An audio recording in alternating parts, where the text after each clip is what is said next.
우리나라 사람들은 전반적으로 큰 것을 선호하는 성향이 있는 것 같습니다. 승용차도 여기 일본이나 유럽 같은 데 가보면 경차들, 우리로 말하면 모닝 같은 그런 차들이 많이 줄을 이루고 있는데 비해서 우리 한국에서는 그런 차를 타면 일단 이렇게 좀 무시를 하고 업신여기는 그런 경향이 있죠.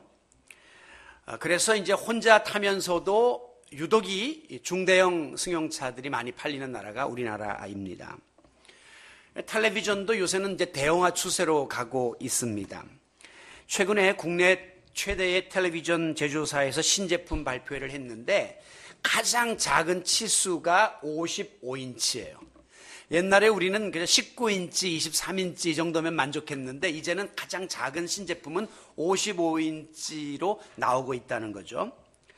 심지어는 이제 그것의 2배인 110인치까지 출시되고 있다고 합니다.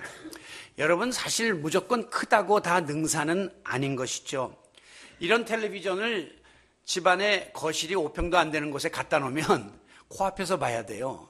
오히려 비효율적이고 꼭 좋은 것만은 아닌 것이죠.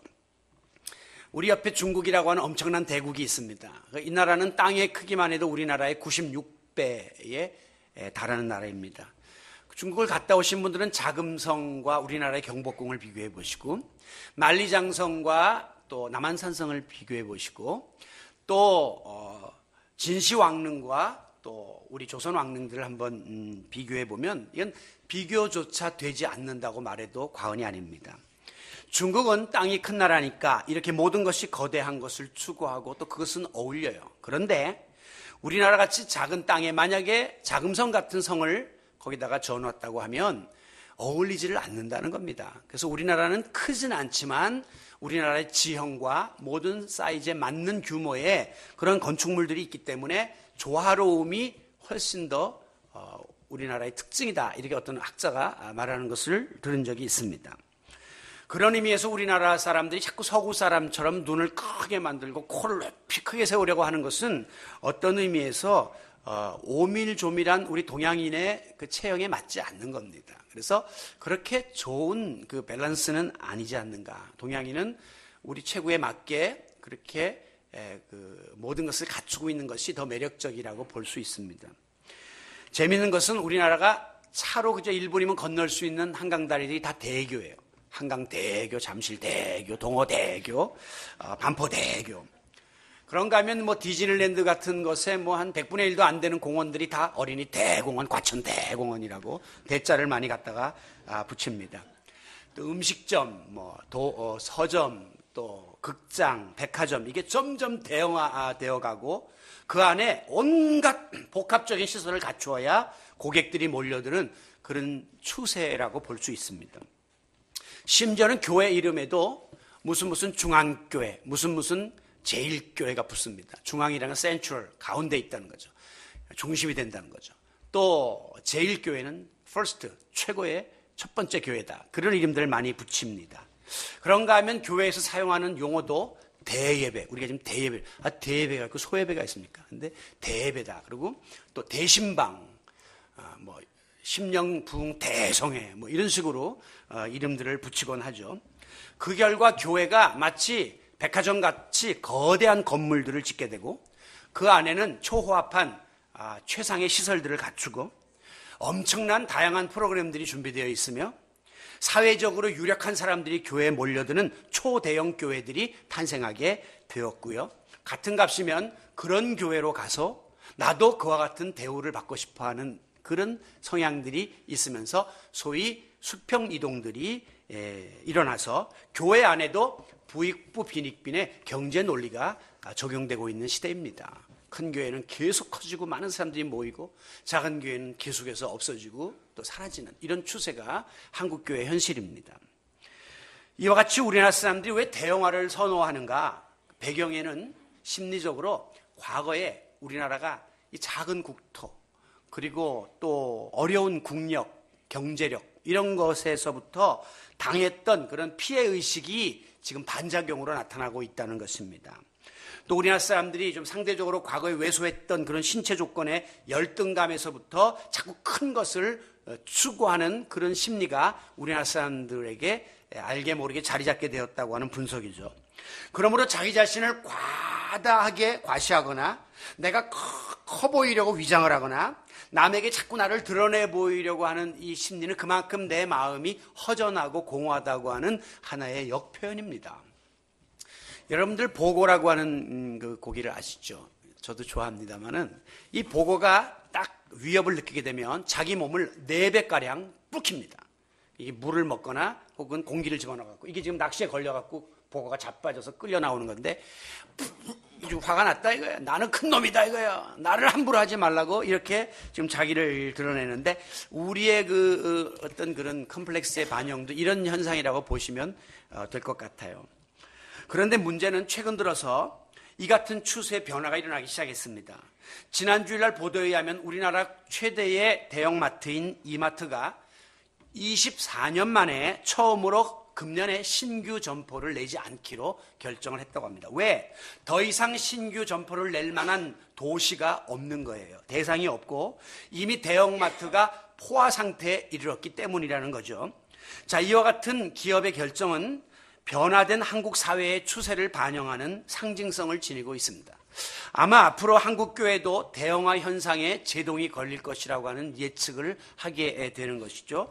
현실적으로 이제는 더 이상 초대형 교회가 탄생할 수 있는 그 여건들이 존재하지 않습니다. 왜? 이미 수만 명이 모이는 충분한 대형 교회가 우리나라에 자리 잡고 있고요. 예를 들면서 도심에 그 같은 교회를 하나 지으려면 땅을 구입하고 또 관리비만 해도 수천만 원이 한 달에 들어가는데 이런 비용들을 현대 교인들이 정서적으로 이제는 좋아하지를 않고 거기에 그만큼 희생을 하고 섬기려고 하지를 않는 그런 흐름 때문입니다. 과거에는 정보화 시대 이전의 시대에는 한 장소에 많은 교인들이 모여서 예배드리는 일을 우리가 했습니다. 그러나 지금은 그냥 집에서도 얼마든지 훌륭한 목사님들 설교를 들을 수가 있고 굳이 내가 그 자리에 가지 않아도 그 자리에 모든 느낌을 받을 수 있는 이런 시대가 되었기 때문에 이제 모여들어가지고 큰 교회를 이룩해 해서 그 안에서 무엇을 하는 일들은 점점 약화될 것이라고 하는 것이 교회 학자들의 견해예요. 그래서 지금 한국 교회에서 일어나는 새로운 운동은 대교회 운동이 아니고 교회 성장론이 아니라 이제는 소교회, 작은 교회를 지향하고 그리고 그 안에서 생명을 살리는 그리고 한 사람 한 사람에게 관심을 두고 그 사람들을 잘 양육하는 이런 쪽으로 이제 흐름이 바뀌어지고 있습니다. 바로 질적인 성숙을 추구하고 내실화를 기하는 쪽으로 패러다임이 전환되고 있다는 것이죠. 오늘 제가 서두에 이런 말씀을 장황해 드리는 것은 오늘 이제 오후에 있을 우리 재직 수련회와 연관되어지는 그런 말씀을 먼저 여러분에게 드리고자 하기 때문입니다. 자, 오늘 본문에 보면 32절에 예수님께서 일반 상식을 뛰어넘는 그런 말씀을 제자들에게 하셨습니다. 자, 적은 무리여 무서워하지 말라. 너희 하나님께서 그 나라를 너희들 적은 무리에게 주시는 것을 기뻐하신다라고 하는 말씀입니다. 우리가 얼른 생각하면 큰 무리, 많은 무리, 실력 있는 사람들에게 하나님의 나라의 사역을 맡길 것이라고 생각하는데 예수님은 그런 사람들이 아니라 적은 무리에게 하나님 나라를 맡기겠다고 이렇게 말씀하고 있기 때문에 이 말씀은 상식을 뒤집는 말씀이에요. 여기서 적은 무리라는 것은 문자적으로 예수님을 따라다니던 12명의 제자를 뜻하는 것입니다. 그러나 상징적으로 본다면 수적으로는 소수의 사람, 능력으로는 무능한 사람, 육체적으로는 연약한 사람, 사회적으로는 소외된 사람, 신앙적으로는 믿음이 부족한 사람들이라고 하는 의미를 내포하고 있습니다. 이 같은 사람들은 수가 많고 모든 면에 있어서 유능하고 권력이 있고 재력이 있는 사람들, 소위 큰 무리에 대해서 항상 위축감을 가지고 있고 두려움을 가지고 사는 것이 정상입니다. 일반적으로 사람들이 자기를 평가하는 기준은 세 가지예요. 먼저는 내가 나를 평가하는 것입니다. 이게 소위 주관적인 평가인데 여러분 세상에 나를 나처럼 잘하는 사람이 어디 있겠습니까? 그렇기 때문에 아마 이 평가가 가장 정확하지 않을까라고 생각하기가 쉬워요. 하지만 우리 인간은 본능상 자기 자신을 합리화하고 또 주관적으로 모든 것을 보려고 하는 경향이 있기 때문에 자칫 잘못하면 자기를 너무 과대평가하거나 자기를 너무 과소평가할 수가 있기 때문에 내가 나를 평가하는 것은 때때로 위험할 수가 있습니다. 두 번째는 이제 다른 사람이 나를 평가하는 객관적인 평가가 있는데요. 이것은 굉장히 신빙성이 있고 공정성이 있다고 볼 수가 있어요. 왜? 많은 사람들이 나에 대해서 비슷한 이야기를 해주고 있다는 겁니다. 그래서 때로는 내가 몰랐던 나의 진면목을 다른 사람들의 평가를 통해서 발견할 때가 있습니다. 그런데 여기에도 문제가 있습니다. 왜? 항상 많은 사람들은 선입견을 가지고 다른 사람을 보거나 혹은 편견을 가지고 보는 그런 추세가 있기 때문에 그 평가가 정확하지 않을 수가 있다는 겁니다. 이미 내가 갖고 있던 그 선지식이 그 사람을 평가하는데 작용을 하게 되기 때문이죠. 자, 결국 우리 그리스도인들이 가장 귀하게 여겨야 될 평가는 마지막 하나님의 평가입니다. 이것은 내 개인의 주관적 평가나 다른 사람의 객관적 평가를 뛰어넘는 가장 정확한 평가이기 때문입니다. 즉, 사람들의 눈에는 비춰지지 않았던 그 부분까지도 불꽃 같은 눈을 가지고 살피시는 하나님께서 중심을 헤아리시기 때문에 하나님 앞에는 적나라하게 우리의 모습이 그대로 드러나게 되는 거죠. 그래서 우리 그리스도인들이 가장 관심을 가져야 될 평가는 바로 하나님 앞에 내가 어떻게 서는가라고 하는 코람데오, 하나님 앞에서의 나의 평가예요. 우리는 마지막에 세상에서는 지금 사람들한테 평가받고 살지만 하나님 앞에 서서 하나님 앞에 심판을 받게 된다고 하는 이유가 바로 그것입니다. 그런데 하나님의 관점과 인간의 관점, 그리고 하나님의 기준과 인간의 가치는 완전히 다르다고 하는 이 사실이 우리에게 굉장히 중요한 바를 시사하게 되는 겁니다. 즉, 우리가 생각했던 그런 가치와 기준이 하나님 앞에서는 완전히 무너질 수 있다고 하는 거예요. 그래서 예수님의 말씀 속에는 굉장히 파격적인, 역설적인 내용들이 많이 들어 있습니다. 즉, 먼저 된 자가 나중된다. 크고자 하는 자는 낮아져야 된다. 대접을 받고자 하는 사람은 먼저 남을 대접하라. 어리석은 자를 들어 지혜로운 자를 부끄럽게 하시고, 가난한 자를 들어 부유한 자를 부끄럽게 하시고, 낮은 자를 들어 높은 자를 부끄럽게 하시며, 약한 자를 들어 강한 자를 부끄럽게 하신다. 이거 완전히 세상의 논리와 다른 겁니다. 세상은 강한 자가 약한 자를 다스리는 것이고, 건강한 사람이 약한 사람을 지배하는 것이고, 항상 부한 자가 가난한 자들을 점령하는 것인데, 하나님은 완전히 다른 논리를 우리들에게 가르쳐주고 있기 때문입니다. 그런 의미에서 예수님이 지금 12제자를 향해서 적은 무리여 무서워하지 말라, 두려워하지 말라라고 말씀하시는 이 말씀은 굉장히 중요한 의미를 담고 있는 거예요. 실제로 이 말씀의 대상이었던 12제자는 모든 면에서 아주 보잘것이 없는 적은 무리에 속해 있었습니다. 우선 수도 12명은 그건 아무것도 아닌 적은 숫자고요. 그들의 출신이 대부분 그 어부 출신입니다. 그래서 신분상에 있어서도 하류 계층이었고요. 따라서 그들이 많은 지식이나 재물을 갖고 있지 못하고 권력을 가지고 있지 못했기 때문에 사회적 약자의 그룹에 속하는 적은 무리였습니다. 당시 초대교회도 사실은 이런 적은 무리들이 시작한 거예요. 초대교회의 구성원들이 처음부터 권력자들, 지성인들이 모인 것이 아니에요. 교회에는 처음에 소외된 자들, 가난한 자, 병든 자, 노예, 종들이 모이기 시작했습니다. 근데 이 사람들이 예수님을 만나고 변화된 삶을 살자 그들을 소유하고 있던 주인들이 관심을 갖게 되었고 점차적으로 전도받아서 교회에 모이면서 교회 공동체가 이제 번창하게 된 것이죠. 오늘날 우리 한국교회도 마찬가지입니다. 교회가 부자다, 특수계층들이 모였다. 그런 교회는 강남에 그저 전국으로 따지면 0.000000001%밖에 안 되는 거고, 지금 통계적으로 약 대한민국의 80%의 교회가 자체적으로 교회를 유지할 만한 경제력이 없고 목사님을 생활비를 드릴 만한 여력이 없는, 그래서 많은 교회로부터 도움을 받고 있는 미자립 교회라고 하는 사실을 우리가 깨달을 때, 사실 이 예수의 공동체는 어떤 의미에서 적은 무리들에서부터 시작되었고 또 적은 무리들이 모여있는 곳이 아닌가, 그런 생각을 우리가 하게 되는 것이죠. 거기다가 이 제자들이 더욱더 한심스러웠던 것은 예수님과 함께 24시간 계속 붙어갖고 3년 동안 예수님 말씀 듣고 예수님 하는 거 보고 예수님하고 같이 동고동락 했음에도 불구하고 예수님 뜻을 제대로 헤아리지를 못하는 답답함이 있었습니다. 그래서 때로는 예수님에게 책망을 받기도 했고요. 또 예수님의 기대에 어긋나는 아주 낮은 수준의 믿음을 보임으로 예수님께 실망을 안겨드리기도 했습니다. 그러니까 대외적인 면이나 대내적인 면이나 제자들은 지금 모든 면에서 연약했던 적은 무리에 속했던 자들이다, 이렇게 말할 수밖에 없는 것이죠. 그런데 놀라운 것은 이런 제자들의 모습을 쭉 분석하면서 우리가 그들을 지칭하면서 놀라웠게도 오늘 이 자리에 있는 나의 모습이 오버래핑이 돼갖고 보이는 거예요. 내가 바로 그 무리에 속해 있는 적은 자라고 하는 생각이 들면서 우리의 그 영적인 연약함과 육적인 부족함들이 자화상으로 보여지게 되는 것입니다. 우리가 지난 한 주일 동안도 세상에 살면서 하나님의 자녀답게 살지 못했던 부끄러움이 있습니다. 수시로 엄습해오는 사탄의 유혹을 이기지 못하고 많이 사탄의 유혹에 넘어갔던 그런 연약함이 있습니다.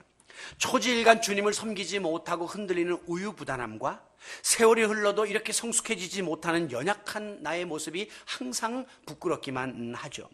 신앙과 삶이 이중성을 가지고 있고 또 겉과 속이 다른 표리부동한 삶을 살고 있는 우리의 모습, 그리고 타성에 젖은 교회 생활로 인하여 구원의 감격이나 신앙적인 열정이나 내게 맡겨진 사명이 날마다 식어가는 이런 무뎌진 심령 등등, 우리는 분명히 적은 무리에 속해 있는 형편이다 하는 것을 고백하지 않을 수가 없습니다.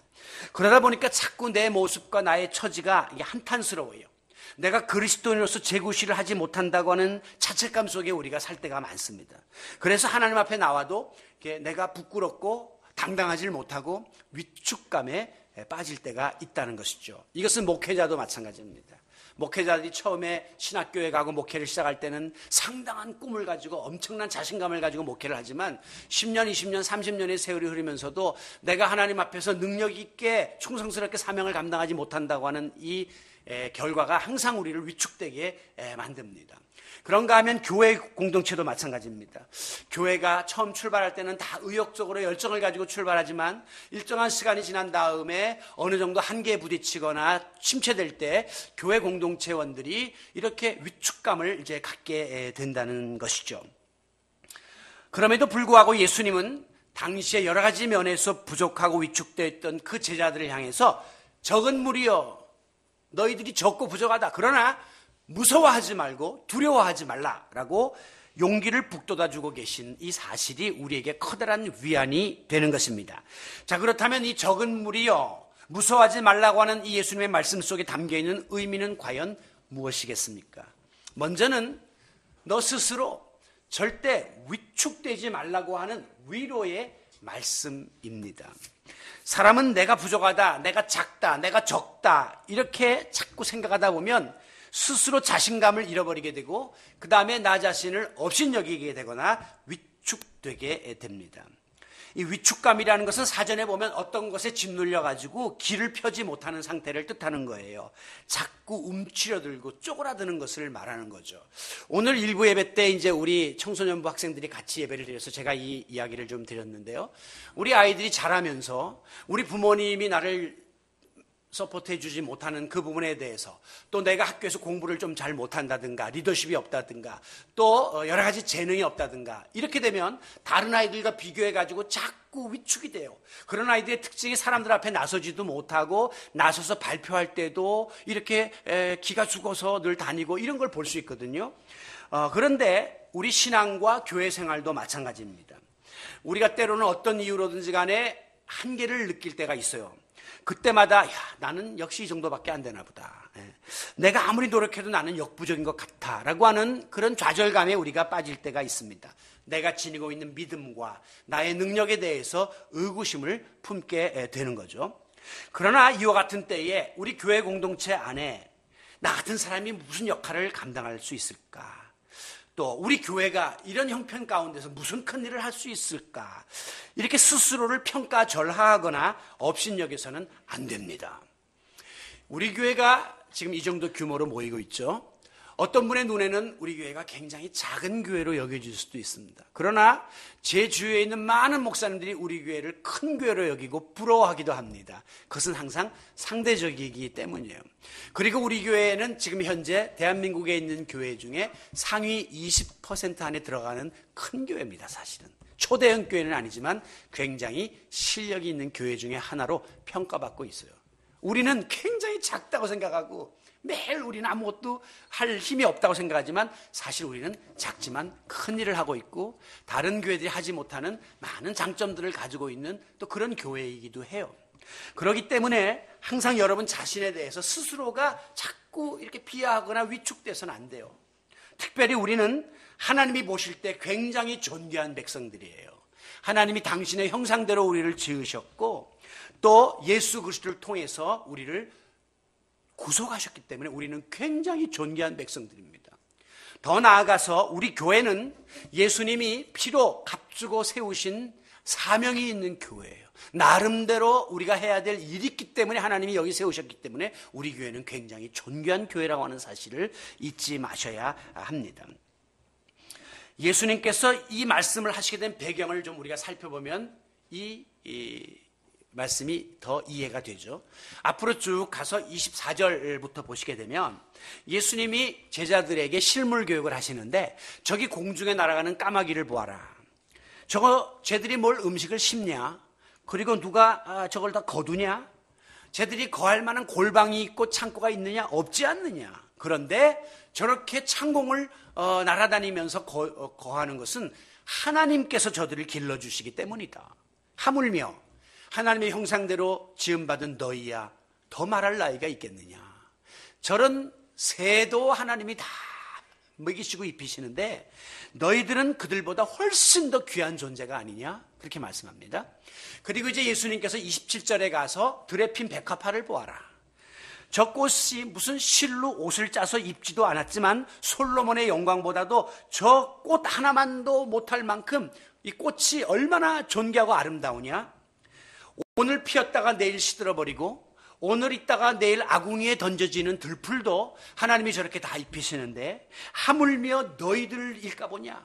너희들은 하나님이 책임져 주신다. 그러니까 자꾸 비하하고 나는 아무것도 아니야, 나는 이렇게 태어났어, 나는 안 돼, 이렇게 말하지 마라. 너희들은 굉장히 존귀한 백성이야. 그렇게 하나님께서 제자들에게 말씀하고 있는 것입니다. 일개 미물에 불과한 동식물도 그렇게 하나님의 자상한 관심과 사랑을 받으며 존재하거든. 하물며 하나님께서 당신의 택하신 백성들을 외면하실 리가 있겠습니까?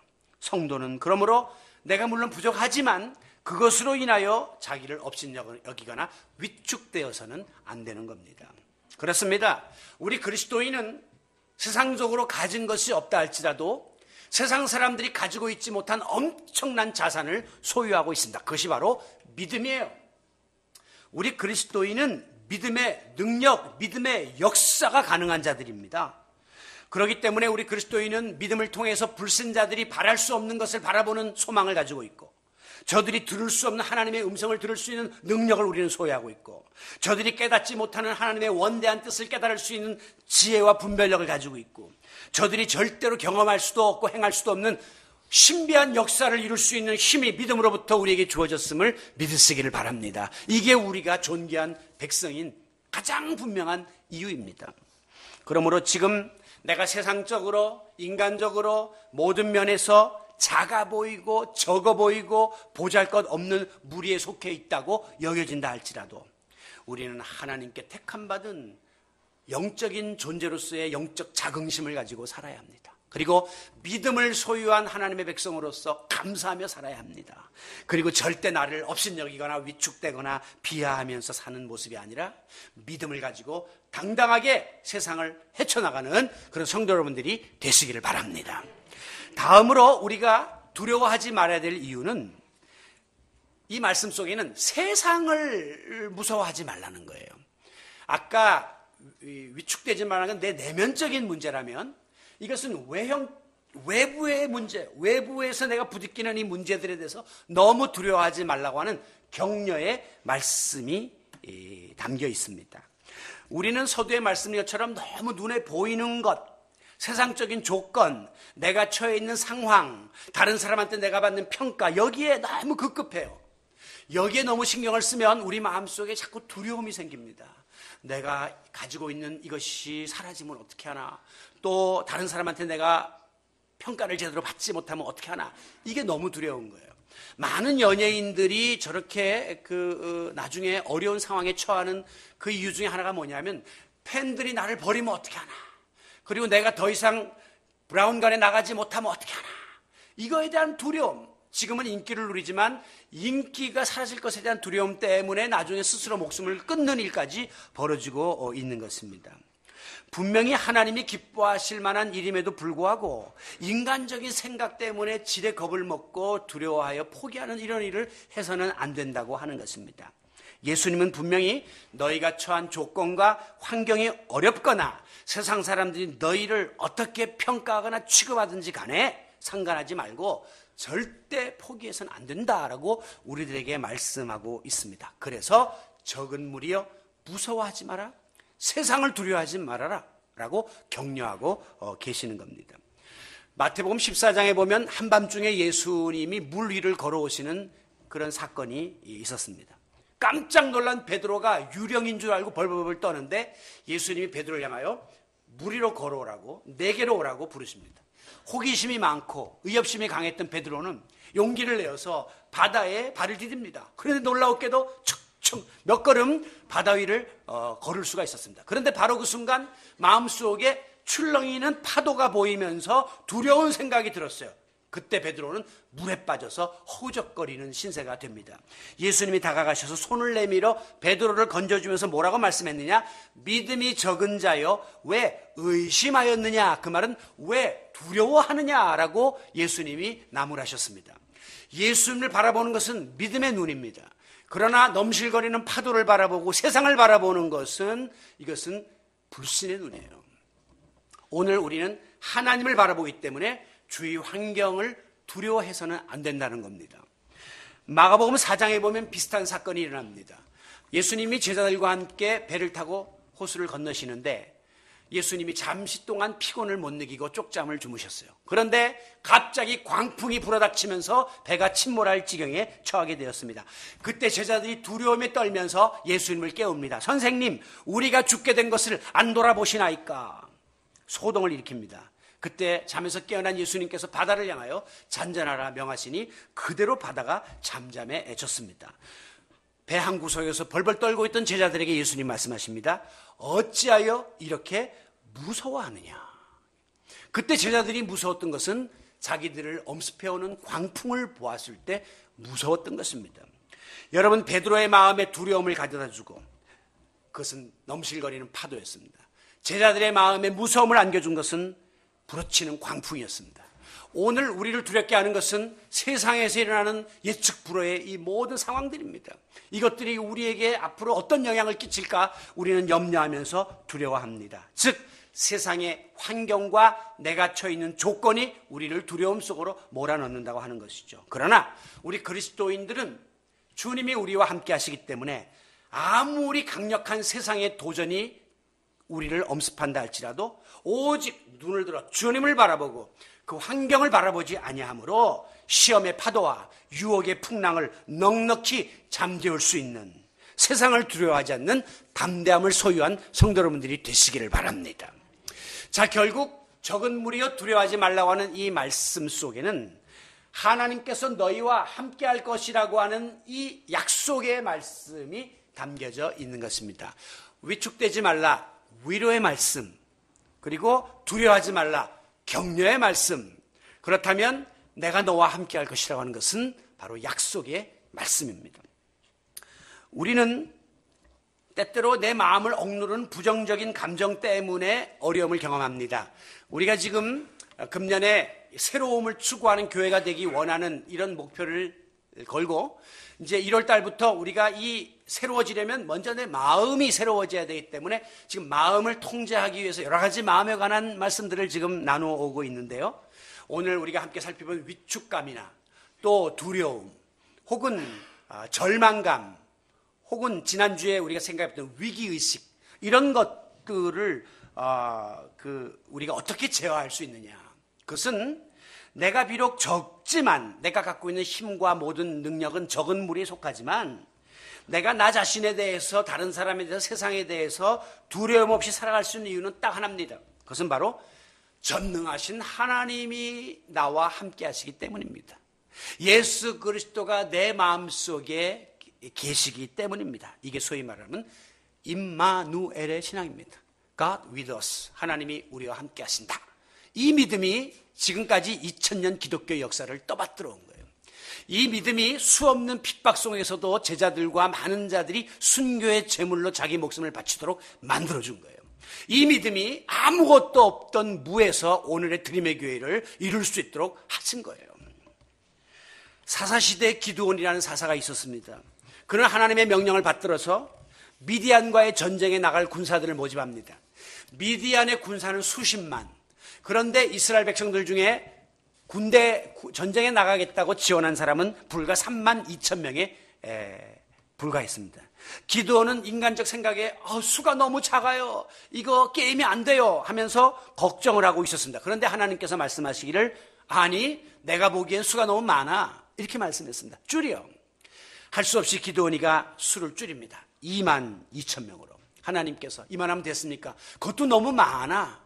또 줄입니다. 10,000명으로. 결국 줄여서 마지막에 300명의 정예부대만 남기게 됩니다. 참 희한하죠. 수십만 명에 비해서 300명은 아무것도 아닌데 그 전쟁의 결과는 300명이 이깁니다. 여러분 어떻게 이 일이 가능했습니까? 그것은 바로 하나님이 그들과 함께 했기 때문입니다. 하나님이 그들을 대신해서 싸웠기 때문이에요. 하나님에는 하루가 1000년 같거든요. 하나님의 수치 개념과 우리 인간의 수치 개념은 완전히 다르기 때문입니다. 이 같은 역사는 성경 속에 부지기수로 많이 나와 있습니다. 우리가 지난주에 살펴보았던 유다왕 여호사밧이 세 나라의 동맹군을 물리쳤던 사건도 결국은 하나님의 역사였습니다. 그런가 하면 홍해를 가르고 그 안에 바로의 군사들이 수몰됐던 사건도 하나님의 역사였고, 여호수아가 가나안에 진입하면서 첫 번째 관문인 여리고성을 무너뜨리는 것도 하나님의 역사가 아니었습니까?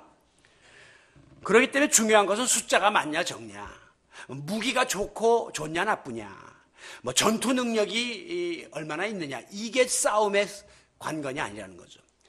얼마나 핵무기를 갖고 있느냐, 재래식 무기를 갖고 있느냐, 이게 전쟁의 승패가 아니라는 것입니다.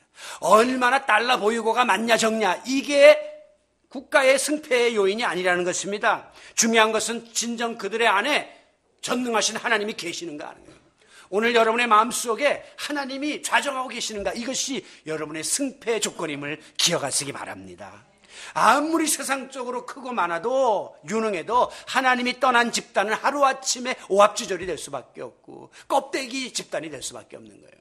아무리 교회 건물을 크게 만들고 화려하게 만들고 수많은 사람이 모여도 하나님이 외면하시면 한순간에 싸움터로 변하게 되고 무너져 내리고 마는 이유가 바로 거기에 있는 것입니다.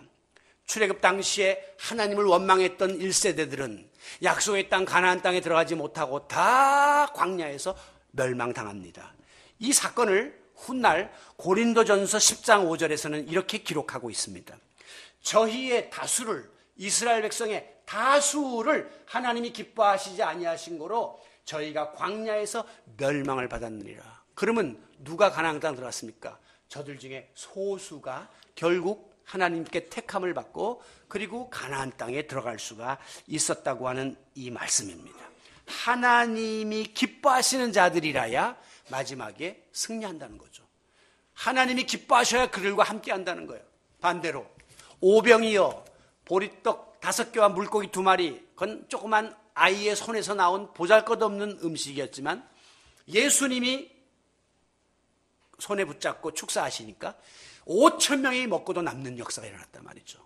아무것도 아니고 작은 것이지만 어마어마한 일들이 벌어졌다고 하는 이 사실을 우리는 기억해야 합니다. 그렇습니다. 당시 예수님께로부터 이 말씀을 듣고 있던 제자들은 모든 면에서 적은 무리에 불과했습니다. 그러나 저들의 마음속에는 피 묻은 십자가의 복음이 심겨졌고 성령 충만함이 덧입혀질 때에 그들은 핍박과 장애물을 극복하고 전 세계로 흩어져서 복음을 증거하는 증인이 되었습니다. 바로 그 12명에서부터 오늘 전 세계가 복음화되는 일들이 벌어진 거예요. 바로 그 12명이 적었지만 그들로부터 오늘 전 세계의 교회들이 모여서 하나님을 찬양하는 위대한 일들이 일어나고 있는 것입니다. 그 결과 오늘 본문 마지막 32절에 너희 아버지께서 그 나라를 너희에게 주시기를 기뻐하시니라 라고 하신 이 말씀이 응답된 거죠. 하나님께서는 그 적은 무리들에게 그 나라를 맡기셨습니다. 그리고 하나님의 나라 확장의 도구로 제자들을 사용하셨음을 믿으시기를 바랍니다. 말씀을 마칩니다. 여러분, 작은 거인이라고 하는 말씀 들어봤나요? 작지만 큰 사람. 역설적인 표현입니다. 여기 계신 이분은 우리나라의 대한민국 군 서열 1위인 이순진 합참의장입니다. 그리고 여기 있는 분은 한미사령관 브룩스 대장입니다. 키가 아마 한 30cm는 차이가 날 것 같아요. 이 이순진 합참의장을 제가 처음 봤을 때 좀 왜소하다 하는 느낌을 받았습니다. 그런데 실제로 이분 키가 163cm로 나타나 있습니다. 우리나라의 장군들은 다 기골이 장대하고 우선 외모에서부터 상대를 제압하는 그런 체격을 가진 사람들을 연상했는데 이렇게 작은 체구를 가진 분이 우리나라 최고의 군 통수권자가 되었다. 참 의아로웠습니다. 이분에 대한 스토리를 더 깊이 알고 나서 더 많이 놀랐습니다. 이분은 정식 육군사관학교 출신이 아니라 제3사관학교라고 하는 그 장교 양성기관의 출신입니다. 지금까지는 육사 출신만 합참의장을 했는데 이분이 최초로 그 다음 수준의 그 장교 양성기관에서 합참의장이 된 겁니다.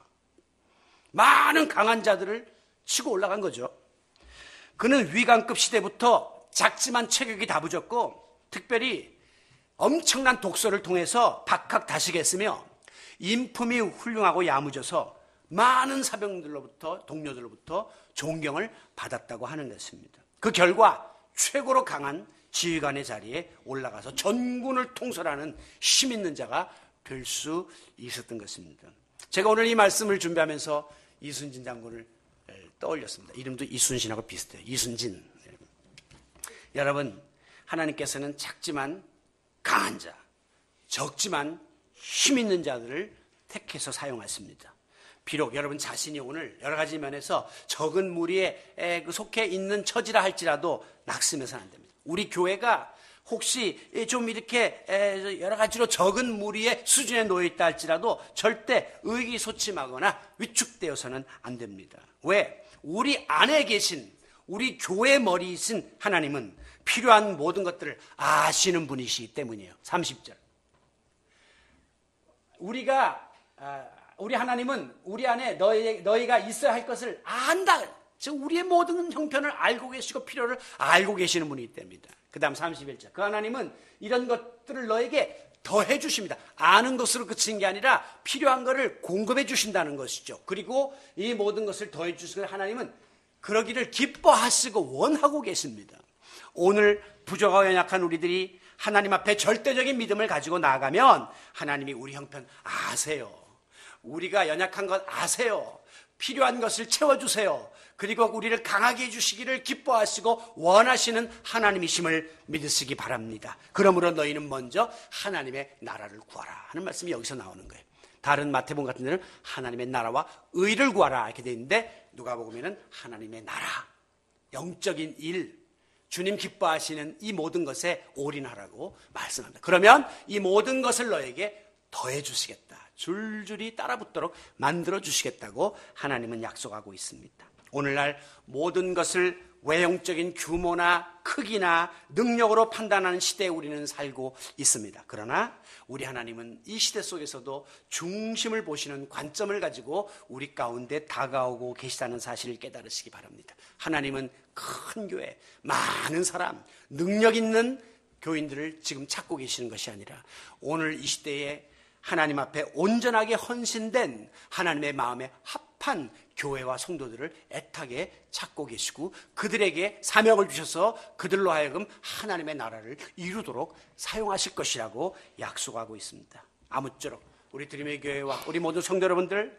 우리가 하나님의 마음에 합한 그런 자들이 되어서 복음으로 세상을 변화시키는 비전을 품고 이 어둡고 혼탁한 시대를 능력 있게 헤쳐나가는 주님의 도구로 쓰임받는 우리 모두가 될 수 있기를 예수 그리스도의 이름으로 축원합니다.